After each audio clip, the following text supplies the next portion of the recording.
بسم اللہ الرحمن الرحیم۔ اللہ کا وعدہ، جو ان کلمات کو کہے گا اس کو آگ نہیں کھائے گی۔ رسول اللہ صلی اللہ علیہ وآلہ وسلم نے فرمایا، جب بندہ کہتا ہے لا الہ الا اللہ واللہ اکبر تو اس کا رب اس کی تصدیق کرتا ہے۔ جب بندہ کہتا ہے لا الہ الا اللہ وحدہ تو اللہ تعالیٰ فرماتا ہے میرے علاوہ کوئی معبود نہیں، میں اکیلا ہوں۔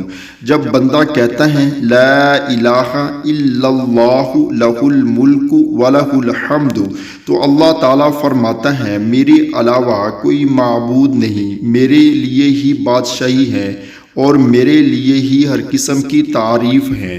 جب بندہ کہتا ہے لا الہ الا اللہ ولا حول ولا قوت الا باللہ تو اللہ تعالیٰ فرماتا ہے میرے علاوہ کوئی معبود نہیں اور گناہ سے بچنے کی ہمت اور نیکی کرنے کی طاقت مجھ ہی سے حاصل ہو سکتی ہیں۔ جس نے اپنی بیماری میں یہ کلمات کہے اور پھر فوت ہو گیا تو اسے آگ نہیں کھائے گی۔